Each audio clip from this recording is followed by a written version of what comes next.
नमस्कार दोस्तों, आपका स्वागत है हॉरर की दुनिया में। यहाँ हम आपके लिए लाते हैं उन कहानियों को जो आपके रोंगटे खड़े कर देंगी और दिल की धड़कनों को तेज कर देंगी। ऐसी रहस्यमयी कहानियां हों जहां आपको हर पल डर और खौफ का एहसास होगा। आज की हमारी कहानी है काली रात और वह जादूगरनी, एक ड्राइवर की सच्ची। आप बीती मेरी आपसे इतनी गुजारिश है कि आप अगर इस कहानी को पूरा सुनेंगे तो आपको सच में बहुत ज्यादा मजा आने वाला है। साथ ही अगर आप पहली बार हमारे इस चैनल पर आए हैं तो चैनल को अभी सब्सक्राइब कर लीजिए। ऐसा करने से हमारी और आपकी नजदीकियां बढ़ जाएगी और आगे आने वाली वीडियो आप तक आसानी से पहुंच जाएगी। तो ज्यादा समय न लेते हुए जल्दी से अपनी कहानी को शुरू करते हैं। मेरा नाम है सत्यव्रत, मैं एक ट्रक ड्राइवर हूं। आज जो कहानी मैं आपको सुनाने जा रहा हूं वो कोई झूठा किस्सा नहीं है। ये मेरी जिंदगी की सबसे डरावनी, सबसे खौफनाक हकीकत है। ये बात है साल 2007 की, जब एक काली तूफानी रात में मेरा ट्रक रास्ता भटक गया और मुझे पहुंचा दिया बंगाल की खाड़ी के एक ऐसे गांव में जिसका नाम आज भी मेरी जुबान पर कांपते हुए आता है, काला साया।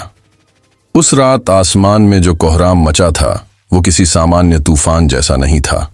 ऐसा लगता था जैसे खुद प्रकृति भी किसी अदृश्य डर से कांप रही हो। जनवरी की कड़ाके की ठंड में हवाएं इतनी तेज थीं कि ट्रक का भारी भरकम शरीर भी हल्के झटकों से हिलने लगा। बारिश बेतहाशा बरस रही थी, जैसे आसमान से बर्फीले तीर गिर रहे हों, और ऊपर से बिजली हर थोड़ी देर में ऐसे चमकती थी जैसे आसमान के किसी कोने से कोई शैतानी आंख मेरी ओर घूर रही हो। मैं सत्यव्रत पिछले 14 साल से ट्रक चला रहा था। सैकड़ों रातें अकेले हाईवे पर बिताई थीं, लेकिन ऐसी रात पहले कभी महसूस नहीं की थी। दिल की धड़कन और ट्रक के इंजन की आवाज के बीच एक और आवाज थी जो साफ नहीं दिखती थी पर महसूस हो रही थी, एक अनकही उपस्थिति। जीपीएस अचानक बंद हो गया। मोबाइल में नो सिग्नल चमक रहा था, जैसे चेतावनी दे रहा हो अब कोई संपर्क नहीं रहेगा, अब जो होगा अकेले सहना पड़ेगा। सड़क के दोनों ओर जंगल घना होता जा रहा था। ट्रक की हेडलाइट्स बार बार झिलमिलाने लगीं, जैसे वो भी डर से कांप रही हों। सामने अचानक एक चौराहा आया, बिल्कुल वीरान।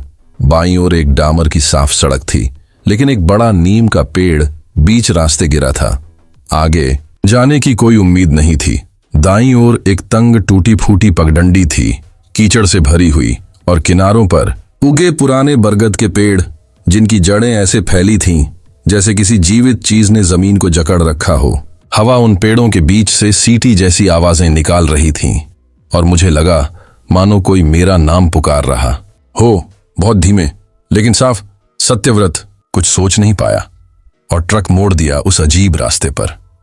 रास्ता इतना तंग था कि ट्रक के दोनों तरफ से पेड़ों की शाखाएं खिड़कियों से टकरा रही थीं। उस अंधेरे में हर पत्ता, हर डाल जैसे कोई हाथ बनकर खींच लेना चाहता हो। बारिश अब और भी भयानक हो चुकी थी और ट्रक के वाइपर भी उस पानी को साफ करने में असमर्थ हो रहे थे। करीब 20 मिनट तक यूं ही चलता रहा और फिर अचानक मेरी नजर एक पुराने लकड़ी के बोर्ड पर पड़ी। वो आधा सड़ा हुआ था, लेकिन उस पर लिखे शब्दों ने मेरी रीढ़ में बर्फ भर दी। काला साया, स्वागत है अजनबी। मेरे हाथ स्टीयरिंग व्हील पर कांपने लगे। काला साया, ऐसा नाम कोई गांव का हो सकता है या ये कोई संकेत है, एक चेतावनी? मेरे मन में कई सवाल उठे, लेकिन अब पीछे मुड़ना मुमकिन नहीं था। सड़क इतनी संकरी थी कि ट्रक मोड़ना नामुमकिन था। और फिर जैसे जैसे ट्रक गांव में दाखिल हुआ, बारिश अचानक हल्की पड़ने लगी, पर हवाओं की सरसराहट और तेज हो गई। सामने दिखाई दी कुछ झोपड़ियां, पर कोई रोशनी नहीं, कोई इंसान नहीं। गांव की गलियों में खामोशी की ऐसी परत जमी थी कि ट्रक का इंजन भी अपराधी की तरह धीमे चलने लगा। कुछ दूरी पर मुझे लगा कि किसी घर के कोने से एक परछाई भागी है, पर जब ट्रक की लाइट उधर पड़ी वहां कोई नहीं था। मैंने जैसे ही ब्रेक मारा, ट्रक की हेडलाइट एक और बोर्ड पर पड़ी। उस पर सिर्फ 3 शब्द लिखे थे, रास्ता नहीं है। उस वक्त मुझे पहली बार एहसास हुआ मैं रास्ता नहीं भटका था, मुझे बुलाया गया था। गांव में घुसने के बाद जैसे ही मैंने ट्रक को एक वीरान चबूतरे के पास रोकने की कोशिश की, इंजन अजीब ढंग से घरघराने लगा, मानो किसी अदृश्य बोझ को ढो रहा हो। उस घुप अंधेरे और बूंद बूंद टपकती बारिश के बीच एक ठंडी हवा का झोंका ट्रक के भीतर तक घुस आया। मैं आगे देख ही रहा था कि अचानक ट्रक की हेडलाइट्स के ठीक बीचों बीच एक लड़की आकर खड़ी हो गई। मेरी सांसें जैसे जम गईं। वो वहां एकदम चुपचाप एकटक मेरी तरफ देखती खड़ी थी, भीगी हुई, सफेद साड़ी में लिपटी, बाल गीले होकर उसके चेहरे से चिपके हुए, और सबसे अजीब बात, उसकी आंखें, वो आंखें मानो सदियों से नींद न आई हो। उनमें एक गहराई थी, जैसे वो मेरे अतीत और भविष्य दोनों को एक साथ देख रही हो। मैंने झटके से ट्रक का हॉर्न बजाया, एक बार, दो बार, लेकिन वो न हिली, न डरी, बस खड़ी रही उसी रहस्यमयी शांति के साथ। जब मैं दरवाजा खोलकर बाहर निकला, बारिश की ठंडी बूंदें मुझे चीरती हुई लगीं, लेकिन लड़की वहां खड़ी रही, जैसे बारिश उसे छू ही नहीं रही हो। जैसे ही मैं करीब पहुंचा, वो बोली, भैया रात यहीं मत रुको, यहां कुछ ठीक नहीं है। उसकी आवाज में कंपी थी, लेकिन वो डर से नहीं, किसी अद्भुत अनुभव की थकान से भरी लग रही थी। चलो मेरे साथ, मेरे घर चलिए, यहां बाहर खड़ा रहना ठीक नहीं है। मैंने पल भर को उसकी आंखों में देखा, मासूम, बेबस, पर फिर भी कुछ तो ऐसा जो सामान्य नहीं था। मैं उलझ गया, क्या ये सच में मदद मांग रही है या फिर कोई चाल है? ट्रक की पीछे की खिड़की पर मुझे अचानक हल्का सा धुंधला चेहरा दिखाई दिया, कोई परछाई जो एक पल में आई और गायब हो गई। मेरे शरीर में एक सिहरन दौड़ गई। भैया चलिए, उसने फिर कहा, और इस बार वो मुड़कर चलने लगी। उसकी चाल बहुत धीमी थी, जैसे हर कदम किसी वजन को खींच रहा हो। मैं उसके पीछे चल पड़ा, न चाहकर भी। मेरे पैर जैसे किसी अदृश्य डोर से बंध गए थे। गांव की गलियों में अब हल्की नीली धुंध भरने लगी थी, और हर कोने से जैसे कोई अनदेखी निगाहें मुझे घूर रही थीं। हम एक पुराने खंडहर जैसे घर के सामने रुके। घर के दरवाजे पर एक लोहे की जंजीर थी, लेकिन बिना ताले के।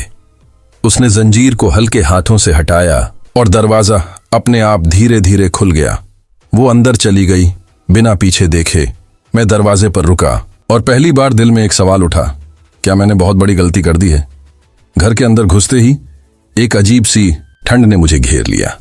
बाहर बारिश अभी भी तेज थी, लेकिन इस पुराने घर की दीवारों के भीतर एक डरावनी शांति पसरी हुई थी, जैसे यहां समय ही थम चुका हो। लकड़ी का फर्श जरा सा भी चलने पर चरमरा उठता था, और कमरे की दीवारों पर जाले इतने मोटे थे कि लगता था सालों से किसी ने इस जगह को छुआ तक नहीं।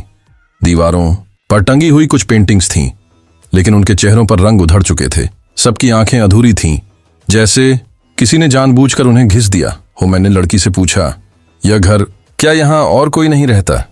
उसने मेरी बात अनसुनी कर दी और धीमे से बोली, आप आराम करिए भैया, रात लंबी है और बाहर खतरनाक। उसने एक कमरा खोला। उसमें एक पुराना पलंग था, जिस पर गद्दे से ज्यादा धूल जमी हुई थी। दीवार पर एक टूटी हुई घड़ी थी जो 12:04 पर अटक गई थी, और मुझे नहीं पता क्यों, लेकिन उस घड़ी को देखकर मेरा दिल धड़कने लगा। थकान थी और माहौल ऐसा था कि नींद जैसे आंखों पर जबरदस्ती थोप दी गई हो। लेकिन रात के करीब 3 बजे अचानक मेरी नींद खुल गई। कमरे में एक भारी सी गूंज रही थी, जैसे कोई बुदबुदा रहा हो, कोई मंत्र, कोई तंत्र। मैंने धीरे से अपनी आंखें खोली, और जो देखा उसने मेरी रूह को हिला दिया। वो लड़की अब वैसी नहीं रही थी। उसकी पीठ मेरी तरफ थी, लेकिन उसकी छाया दीवार पर पड़ रही थी, और उसमें सिर 3 बार घूमा। हां, 3 बार। और जैसे ही उसने मेरा सामना किया, उसकी आंखें अब सुर्ख लाल थीं। उनमें एक चमक थी जो इंसान में हो ही नहीं सकती। उसके बाल हवा में यूं लहरा रहे थे जैसे कोई अदृश्य तूफान उसके भीतर पल रहा हो। वो बुदबुदा रही थी, संस्कृत, बांग्ला और किसी अजीब अनसुनी भाषा में। मैंने उठने की कोशिश की, लेकिन मेरा शरीर जैसे किसी ने जमीन से चिपका दिया हो। मैं हिल तक नहीं पा रहा था। वो अब धीरे धीरे मेरी ओर बढ़ रही थी। उसके चेहरे की त्वचा अब खींचने लगी थी, और उसमें से झुर्रियों से भरा एक बूढ़ा डरावना चेहरा बाहर आ रहा था। हां, वो अब एक जवान लड़की नहीं रही थी। वो एक बुजुर्ग जादूगरनी बन चुकी थी, जिसकी आंखों में हजारों आत्माओं की चित्कारें कैद थीं, वो धीरे से बोली, अब तू कहीं नहीं जाएगा। तेरे भीतर जो है वही मुझे चाहिए। तेरी आत्मा मेरे शरीर में कंपी दौड़ गई। ये कोई लड़की नहीं थी, ये काली तंत्र विद्या की साधिका, कोई रूहानी ताकत थी जो इंसानी शक्ल में मुझे फंसा चुकी थी। उस पल मुझे सिर्फ एक चीज समझ आई, मुझे यहां से भागना होगा, वरना मैं कभी सुबह नहीं देख पाऊंगा। कमरे की दीवारें अब भी कांप रही थीं, जैसे उस मंत्रोच्चार की गूंज कहीं गहराई तक उतर चुकी हो। मेरे चारों ओर की हवा भारी होती जा रही थी, सांस लेना मुश्किल, धड़कनों की आवाज तक सुनाई देने लगी थी। मैं आधा बेहोश सा था, लेकिन दिमाग एक अजीब सतर्कता में था। मैंने किसी तरह खुद को पलंग से नीचे गिराया और रेंगते हुए दरवाजे की तरफ बढ़ा, मगर तभी दरवाजा अपने आप बंद हो गया। पीछे पलटकर देखा तो वो अब पूरी तरह अपने असली रूप में थी। काले उलझे बाल, झुर्रियों से भरा चेहरा और आंखें ऐसी जिनमें रात की गहराई और मौत का सन्नाटा दोनों भरे थे। उसके चेहरे की त्वचा अब टपक रही थी, जैसे मोम पिघल रहा हो। उसकी पीठ झुकी हुई थी, लेकिन उसकी ताकत किसी जवान दरिंदे जैसी थी। वो मुस्कुराई नहीं, वो सिर्फ घूरे जा रही थी, और उसकी आंखों से जैसे कोई अदृश्य धागा निकलकर मुझे जकड़ने लगा। तू जानना चाहता है मेरा सच? उसने फुफकारते हुए कहा। उसकी आवाज अब मानवीय नहीं रही थी, किसी शमशान की लहर जैसी घुली हुई। फिर उसने एक पुरानी संदूक निकाली, लोहे की, जंग लगी, और उस पर अजीब से तांत्रिक चिन्ह खुदे हुए थे। उसने संदूक को खोला और उसके अंदर कुछ था जिसने मेरी आत्मा को कंपा दिया। हड्डियों की माला, टूटी चूड़ियां, अधजली तस्वीरें और एक अधकटे चेहरे वाली लड़की की पेंटिंग। उसने इशारा करते हुए कहा, ये मैं हूं, और ये मेरी मौत की रात थी, जब पूरे गांव ने मुझे डायन कहकर जिंदा जला दिया था। मैं सन्न रह गया। उसकी आंखों में अब आंसू नहीं, आग थी। मैंने किसी का क्या बिगाड़ा था? मैंने बस वही किया जो मेरी दादी ने सिखाया था, जड़ी बूटियां, इलाज। लेकिन इंसानों ने मुझे राक्षसी बना डाला। वो दीवार की ओर घूमी, और वहां दीवार पर बना हुआ वो काला चिन्ह अब हिलने लगा, मानो उसके भीतर कोई जीव बंद हो और अब जाग रहा हो। अब मैं इंसानों पर विश्वास नहीं करती, उसने कहा। तू आया है मेरे द्वार, अब तू भी मेरे ही हिस्से का हिस्सा बनेगा। तेरी आत्मा मेरे मंत्रों को पूरा करेगी, और तब मैं इस अभिशप्त जिंदगी से आजाद हो जाऊंगी। मेरे होश उड़ चुके थे। तो ये थी उसकी सच्चाई। वो सिर्फ कोई भटकती आत्मा नहीं थी, वो बदले की आग में जलती हुई जादूगरनी थी, जिसे इंसानों ने राक्षस बना दिया था, और अब वो हर आने जाने वाले को अपने तांत्रिक अनुष्ठानों में इस्तेमाल कर रही थी। कमरे में जलती हुई मोमबत्तियां अब नीली रोशनी देने लगी थीं, और जमीन पर बना यंत्र धीरे धीरे चमकने लगा। मैं समझ गया, अब या तो मैं यहां से भाग निकलूं, या फिर हमेशा के लिए इसी जादू के घेरे में बंध जाऊं। जिस कमरे में मैं बंद था, वहां से बाहर निकलने की कोशिश में मेरी हड्डियां चटकने लगी थीं। हर कदम पर जमीन मानो थरथरा रही थी, जैसे किसी गहरे कुएं के ऊपर रखे लकड़ी के पटरे पर चल रहा हूं। दीवारों पर अब वो आकृतियां भी हंसने लगी थीं। वो हंसी नहीं, एक तंत्र मंत्र से लिपटी चेतावनी थी। मैंने जैसे तैसे उस लड़की नहीं, अब जिसे मैं जादूगरनी समझ चुका था, उसके घर से बाहर की ओर दौड़ लगा दी। बाहर की हवा ठंडी नहीं थी, बर्फ जैसी थी, और अब बारिश भी नहीं हो रही थी। फिर भी मेरे बाल और कपड़े भीगे हुए थे। रास्ता कीचड़ से लथपथ था और मेरे कदम धंसते जा रहे थे। लेकिन जैसे ही मैं मुख्य सड़क तक पहुंचा, जहां मैंने ट्रक खड़ा किया था, मैं ठिठक गया। ट्रक वहां नहीं था, ना टायर के निशान, ना उसके इंजन की गंध, ना ही कोई तेल या कीचड़ का धब्बा। बस एक खाली, वीरान, कंपकंपाती सड़क।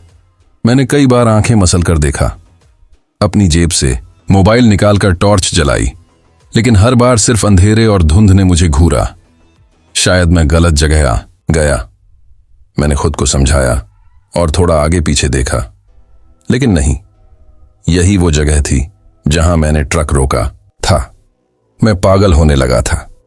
मेरी सांसें तेज हो रही थीं, और सिर के अंदर किसी की धीमी सी फुसफुसाहट गूंज रही थी, तेरी वापसी अब नहीं होगी, तू अब हमारा है।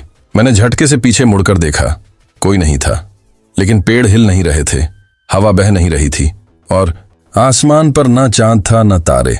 पूरा आसमान जैसे किसी ने काले कपड़े से ढक दिया हो। मैं दौड़ने लगा, फिर से उसी जगह जहां ट्रक था। मैंने जोर से पुकारा, ओ ट्रक, ओ भैया, कोई है क्या? कोई जवाब नहीं आया, सिवाय एक धीमी सी चाल की आहट जो मेरी तरफ नहीं, मेरे भीतर आती जा रही थी। और तभी मेरे पैर किसी ठोस चीज से टकराए। नीचे देखा, ट्रक की टूटी हुई साइड मिरर मिट्टी में आधी दबी थी। उस पर खून के छींटे थे और एक उंगली के निशान। मेरे रोंगटे खड़े हो गए। ट्रक गायब नहीं हुआ था, उसे मिटा दिया गया था। एक ऐसी ताकत ने जो सिर्फ चोरी नहीं करती, वो हस्ती मिटा देती है, जैसे कुछ कभी अस्तित्व में था ही नहीं। अब मेरे पास ना ट्रक था, ना रास्ता और ना ही ये यकीन कि मैं अब जिंदा वापस जा पाऊंगा या नहीं। ट्रक के गायब हो जाने के बाद मैं पूरी तरह से घबरा चुका था, लेकिन अभी उम्मीद बाकी थी गांव के लोगों से मदद लेने की। मैंने खुद को संभाला, एक बार फिर सड़क पर चलने लगा, उसी गली की ओर जहां से मैं इस गांव में आया था। अजीब बात यह थी कि अब गली पहले जैसी नहीं लग रही थी।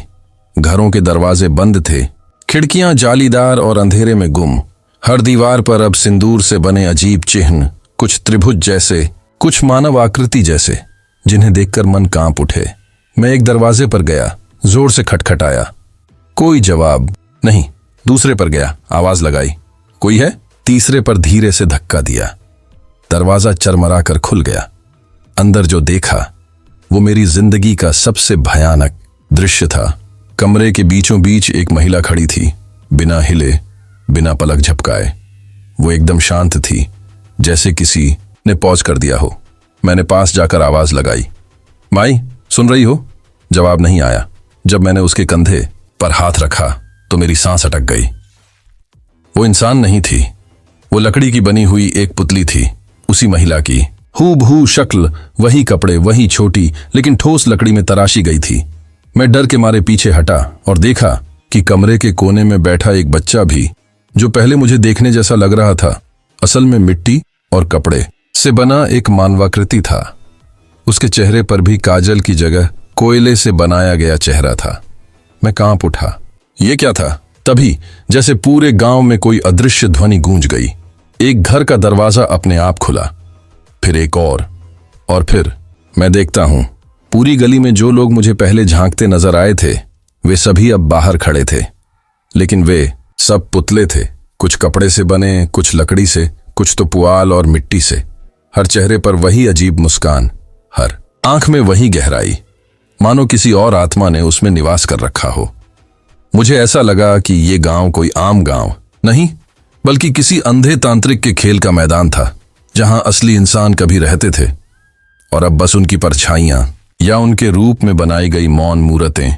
तभी पीछे से किसी के कदमों की आवाज आई। मैंने पलटकर देखा, वही लड़की, या कहें जादूगरनी, अब सामान्य रूप में नहीं थी। उसकी आंखें चमक रही थीं और हाथ में एक तंत्र की लकड़ी की छड़ी थी, जो लगातार गर्म हो रही थी और उससे धुआं निकल रहा था। उसने मुस्कुराते हुए कहा, ये सभी मेरे मेहमान थे, अब तू भी इनका हिस्सा बनेगा। मेरे हाथ पैर सुन्न पड़ चुके थे। क्या मैं भी एक पुतला बनने वाला था?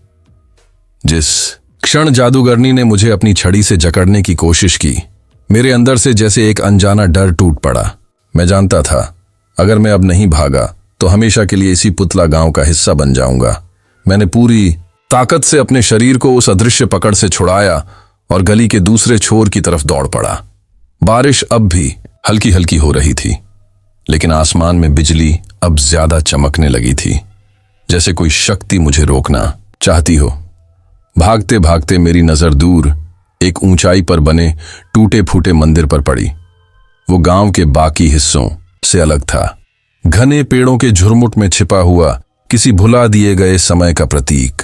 मंदिर की छत आधी टूटी हुई थी, मगर बीच में टंगी थी एक भारी पीतल की घंटी, जो हवा में हिल रही थी, बिना किसी आवाज के। हाँ, बिना किसी आवाज के। इतनी बड़ी घंटी हिल रही थी, मगर उसमें से कोई ध्वनि नहीं निकल रही थी। ये बात मेरे रोंगटे खड़े करने के लिए काफी थी, लेकिन दिल में एक एहसास था, यही मेरी आखिरी उम्मीद है। मैं मंदिर की ओर दौड़ा। जूते कीचड़ में धंसते जा रहे थे, लेकिन मेरे कदम नहीं रुके। जैसे ही मैंने मंदिर की सीढ़ियां चढ़नी शुरू की, मुझे ऐसा लगा जैसे कोई अदृश्य शक्ति मुझे पीछे खींच रही है। हवा में एक अजीब सी गंध थी, कुछ जले हुए लोबान और राख की, जो सांसों में उतरते ही सिर भारी कर देती। मंदिर के द्वार पर पहुंचते ही मैंने देखा कि वहां एक पुराना तावीज पड़ा हुआ है, आधा जला हुआ, और उस पर किसी अज्ञात लिपि में कुछ लिखा था। जैसे ही मैंने उसे उठाया, मंदिर की घंटी अपने आप जोर से बजने लगी। एक नहीं, 3 बार, टन टन टन। इतनी तेज ध्वनि की पूरा गांव गूंज उठा, उस एक आवाज के साथ, जैसे किसी जादू की जंजीरें टूट गईं। मैंने पीछे मुड़कर देखा, जादूगरनी छटपटा रही थी। उसकी आंखों से अब लाल रंग नहीं, काले धुएं की लपटें निकल रही थीं। वो चिल्लाई, नहीं, ये घंटी नहीं बजनी चाहिए थी। तूने तावीज क्यों छुआ? मंदिर के अंदर से अब तेज उजाला निकलने लगा, जैसे किसी पुराने देवता की आत्मा जाग गई हो। घंटी की हर गूंज के साथ वो उजाला फैलता गया और जादूगरनी की छाया धुंधली होने लगी। मैंने वो तावीज अपने गले में बांधा, और जैसे ही चौथी बार घंटी खुद ब खुद बजी, जादूगरनी एक चीख के साथ हवा में विलीन हो गई, ठीक वैसे ही जैसे राख हवा में घुलती है। पर कहानी यहीं खत्म नहीं हुई। मंदिर के गर्भगृह में एक अंधेरे कोने से धीमी सी आवाज आई, किसी बुजुर्ग की फुसफुसाती फटी आवाज। अभी उसका असली रूप बाकी है, ये तो बस उसका भ्रम था। मैं कांप गया। क्या जादूगरनी मरी नहीं थी, या यह मंदिर भी किसी बड़े रहस्य का हिस्सा था? मंदिर की घंटी की गूंज के बाद जैसे कुछ समय के लिए सब शांत हो गया था। तेज हवाएं रुक चुकी थीं। गांव की गलियों में पसरा डर एक पल को जैसे थम गया था। मैं मंदिर की आखिरी सीढ़ी पर बैठा थका हारा सांस ले रहा था। माथे से पसीना बह रहा था और दिल इतनी तेजी से धड़क रहा था कि उसकी आवाज मेरे कानों में गूंज रही थी। मगर तभी मेरी नजर सामने के कुहासे में पड़ी। धुंध से धीरे धीरे कोई आकृति उभर रही थी। शरीर कांप उठा। मैंने सोचा, क्या अब कोई और बला आने वाली है? लेकिन जैसे जैसे वो आकृति पास आई, मेरी आंखें विस्मय में खुल गईं। वो वही लड़की थी, मगर अब बिल्कुल अलग। उसके बाल अब गीले और बिखरे नहीं थे, अब वे चमकदार और सीधे थे, कमर तक लहराते हुए। चेहरा इतना सुंदर और आकर्षक था कि एक पल को मेरा डर जैसे कहीं खो गया। उसकी आंखों में अब लाल डोरे नहीं थे, बल्कि एक अजीब सी नीली चमक थी, जो आंख मिलाते ही दिल को ठंडा कर रही थी। उसकी मुस्कान, वो मुस्कान जैसे आत्मा तक को बांध ले। उसने धीमे कदमों से मेरे पास आकर कहा, तुम बहुत बहादुर हो, तुमने मुझे मुक्त कर दिया। मैं कुछ कह नहीं पाया। उसके शब्दों में ऐसा जादू था कि जुबान जैसे सुन्न हो गई। अब तुम मेरे साथ चल सकते हो। इस गांव से दूर एक नई दुनिया में उसकी आवाज अब और भी मीठी हो चुकी थी, जैसे रेशमी धागा कानों में बह रहा हो। मेरे कदम धीरे धीरे उसकी ओर बढ़ने लगे। मुझे सब कुछ भूलता जा रहा था। मंदिर, घंटी, तावीज, जादूगरनी, सब सिर्फ उसकी मुस्कान बाकी थी, सिर्फ उसकी आंखों का सम्मोहन। लेकिन तभी मंदिर की घंटी एक बार फिर अपने आप बजी, और इस बार तेज, बहुत तेज। टन। मेरी चेतना जैसे टूट गई, और उस एक पल में लड़की का चेहरा, वो सुंदर चेहरा अचानक दरकने लगा। उसकी मुस्कान एक कटी कटी चीख में बदल गई, जैसे कोई ध्वनि भीतर से टूट रही हो। मैंने देखा, उसकी त्वचा फट रही थी, और उसके अंदर से वही जादूगरनी का असली चेहरा झांक रहा था। उसकी आंखें फिर से लाल हो गईं, अब उनमें सिर्फ आग और नफरत थी। तू मुझे धोखा नहीं दे सकता, वो चिल्लाई। उसकी आवाज अब 100 लड़कियों की चीख जैसी लग रही थी। तूने मुझे बांधा है उस घंटी से, मगर मैं लौट आई हूं, और इस बार तुझे अपने साथ ले जाऊंगी। मैं पीछे हटने लगा, मगर मेरे पैर जैसे जमीन से चिपक गए थे। उसका रूप अब बदलता जा रहा था। एक क्षण में वो एक जवान लड़की, फिर एक बूढ़ी औरत, फिर एक जलता हुआ पुतला बनती गई। अब तक मुझे समझ आ गया था, वो कभी गई ही नहीं थी, उसका सुंदर रूप, उसकी मासूमियत, सब एक छलावा था। एक बार फिर मैं उसकी माया में फंसने वाला था।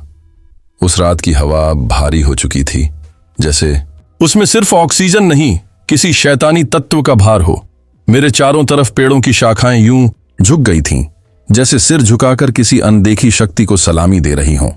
मंदिर की घंटी की आवाज अब बंद हो चुकी थी और मेरी चेतना वो भी।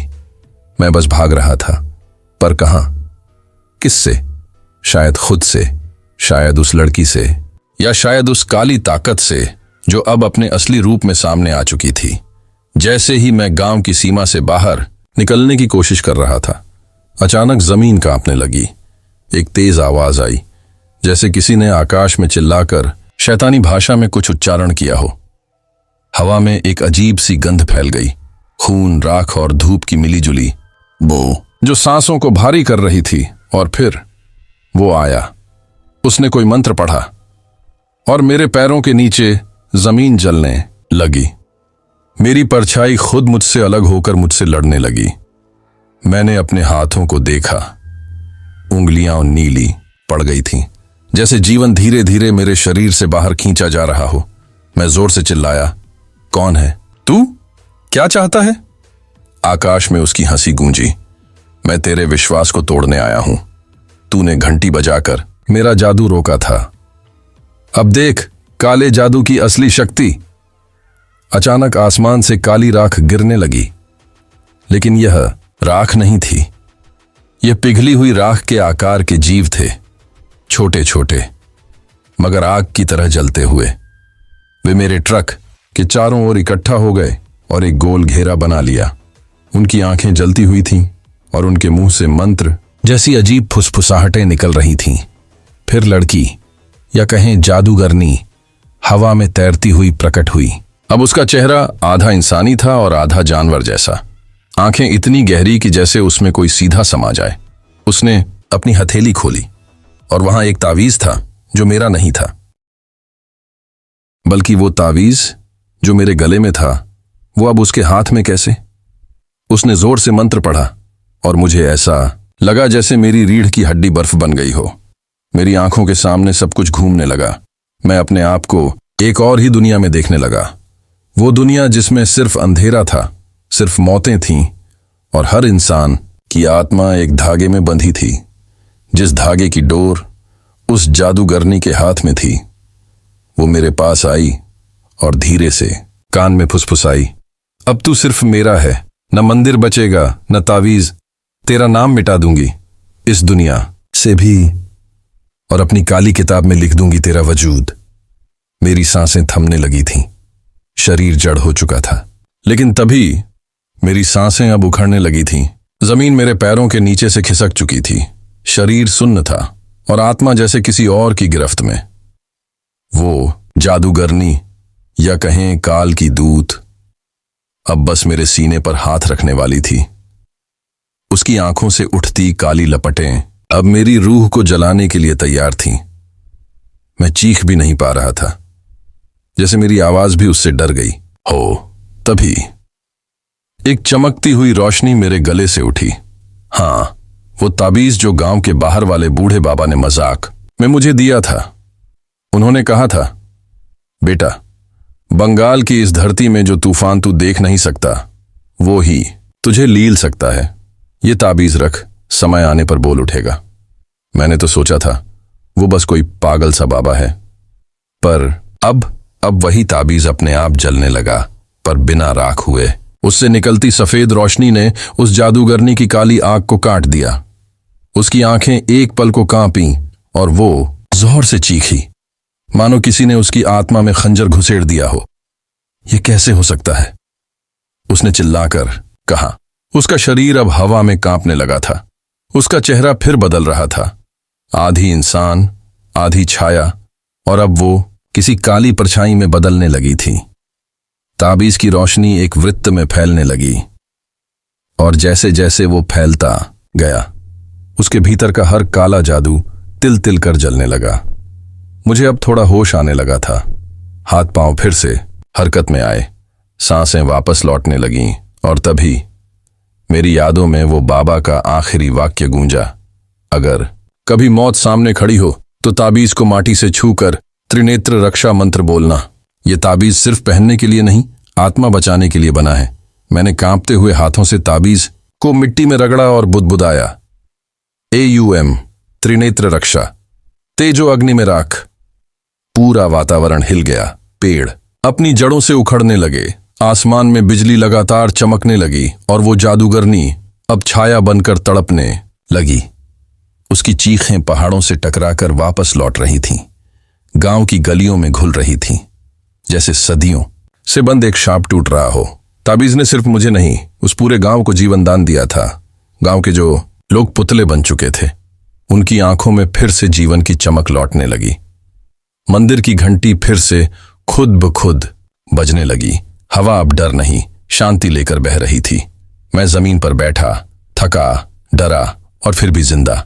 मेरे सामने राख बन चुकी थी उस लड़की की साड़ी और वो जगह जहां उसकी परछाई आखिरी बार थिरकी थी। मैंने आसमान की तरफ देखा और बाबा को मन ही मन नमन किया। बाबा, अगर ताबीज ना होता तो आज मैं सिर्फ एक और कहानी बन गया होता। सूरज की पहली किरण अब आसमान पर झांकने लगी थी, लेकिन उस गांव में अभी भी एक अजीब सी स्याही पसरी हुई थी। जादूगरनी की चीखें अब भी मेरे कानों में गूंज रही थीं, मानो वो अभी मरी नहीं थी, बस किसी कोने में दुबकी बैठी हो, सही वक्त का इंतजार कर रही हो। मैं उठकर उसी जगह पहुंचा जहां पिछली रात मेरा ट्रक खड़ा था, पर वहां कुछ नहीं था। सिर्फ गीली मिट्टी पर भारी टायरों के निशान थे और उन निशानों के बीचों बीच बिखरे पड़े थे राख के कुछ कतरे।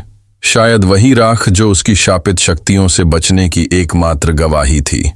मैंने माथा पकड़ा। क्या मेरा ट्रक भी इस अभिशाप का हिस्सा बन गया था? तभी बहुत दूर से एक भारी इंजन की आवाज आई, धीमी पर पहचानी सी। मैंने पगडंडी की ओर दौड़ लगाई और यकीन नहीं हुआ, वही मेरा ट्रक धूल और कीचड़ से सना हुआ। टूटी खिड़कियां, बोनट पर जैसे किसी ने पंजे मारे हों और हर शीशे पर काले हाथों के निशान। लेकिन सबसे अजीब बात यह थी, ट्रक की ड्राइविंग सीट पर कोई नहीं था और इंजन अपने आप चालू था। ट्रक खुद ब खुद धीरे धीरे मेरी ओर बढ़ रहा था, जैसे किसी अदृश्य ताकत के इशारे पर चल रहा हो। मैं डर और हैरानी से पीछे हटता गया, लेकिन ट्रक रुक गया ठीक वहीं जहां मैं खड़ा था। ड्राइवर सीट पर अब भी कोई नहीं था, पर सामने के शीशे पर किसी ने खून से एक वाक्य लिखा था, शाप अभी पूरा नहीं हुआ। मेरे शरीर में सिहरन दौड़ गई। मैंने कांपते हाथों से दरवाजा खोला और अंदर चढ़ा। सीट पर बैठते ही एक ठंडी हवा मेरे गर्दन के पास से गुजरी और उसी पल ट्रक की हेडलाइट अपने आप ऑन हो गई। रेडियो चालू हुआ और उसमें एक जानी पहचानी आवाज गूंजने लगी, तू बच गया, लेकिन इस गांव की आत्माएं अब तुझसे बंध चुकी हैं। हर बार जब तू स्टीयरिंग थामेगा, मैं तेरे साथ रहूंगी। ये शाप अब तेरी आत्मा से जुड़ चुका है। आवाज उसी जादूगरनी की थी, पर अब वो लड़की की आवाज नहीं थी। वो जली हुई, टूटी बिखरी आत्मा की तरह गूंज रही थी। मैंने ट्रक स्टार्ट किया, गियर में डाला और निकल पड़ा उस अभिशप्त गांव से बाहर। लेकिन हर मोड़ पर, हर दर्पण में, हर पीछे से आती परछाई में मुझे वही चेहरा दिखता, वही जादूगरनी, वही शापित मुस्कान। अब मेरा ट्रक सिर्फ माल नहीं ढोता, वो उस आखिरी शाप की छाया भी साथ लिए चलता है। और मुझे ये डर हमेशा रहेगा, अगली बार किस गांव में, कौन सी रात में वो फिर लौट आएगी। वक्त बीत चुका था। उस रात को कई महीने गुजर गए थे, पर वो एक रात, एक चेहरा, एक शाप और एक अजीब सी गंध आज भी मेरे साथ जी रही थी। मैंने वो ट्रक बेच दिया था, शहर बदल लिया, काम छोड़ दिया और यहां तक कि अपना नाम तक बदल दिया। लेकिन फिर भी हर रोज जब रात होती और जब चारों तरफ सन्नाटा गहराता, मुझे लगता जैसे कोई मेरे कमरे में मौजूद है। कभी बाथरूम के शीशे पर किसी के हाथ के निशान बन जाते, कभी रात में मोबाइल की फ्लैश अपने आप ऑन हो जाती। एक बार तो हद हो गई। मैं एक नई जगह पर रह रहा था और एक रात नींद में हड़बड़ा कर उठा तो देखा कि कमरे के दरवाजे के पास कोई खड़ा है। सफेद साड़ी, गीले बाल और उसकी आंखें एकातक मुझे घूर रही थीं। वो वहीं थीं। मेरी सांस रुक गई और मैं चीखना चाहता था, पर आवाज गले से निकली ही नहीं। मैंने खुद को समझाया, ये सब माया है, कुछ नहीं है। वो अब नहीं है, मर चुकी है, भस्म हो चुकी है। पर फिर अगली सुबह जब मैं उठा तो तकिए के नीचे वही ताबीज पड़ा था जो बाबा ने मुझे दिया था, वही ताबीज जो मैंने खुद मंदिर में चढ़ा दिया था। फिर वो वापस कैसे आया? धीरे धीरे मुझे समझ आने लगा कि उसका पीछा खत्म नहीं हुआ, बल्कि उसने मेरा पीछा करना अब शुरू किया है। जहां मैं जाऊं वो पहले ही वहां होती है। ट्रक की जगह अब मेरी परछाई उसका शिकार बन चुकी है। कभी किसी अजनबी लड़की की आंखें मुझे सड़क पर घूरती हैं, कभी कोई बूढ़ी औरत मंदिर के बाहर मुझे देखकर मुस्कुराती है, और उनकी हंसी हूबहू वही होती है। अब डर ट्रक तक सीमित नहीं रहा, वो मेरी आत्मा में उतर चुका है। कभी कभी जब मैं गहरी नींद में होता हूं तो मुझे एक सपना आता है। मैं फिर उसी काला साया गांव की ओर ट्रक चला रहा होता हूं और रेडियो पर वही आवाज चलती है, तू मुझसे भाग नहीं सकता। ये कहानी खत्म नहीं हुई, ये तो बस शुरुआत है।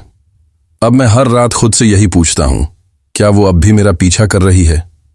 और जब आप अगली बार किसी सुनसान हाईवे पर अकेले ट्रक में हो और पीछे से कोई धीमे से कहे, भैया यहां कुछ ठीक नहीं है, चलिए मेरे साथ, तो जरा सोचिएगा, शायद वो फिर लौट आई है।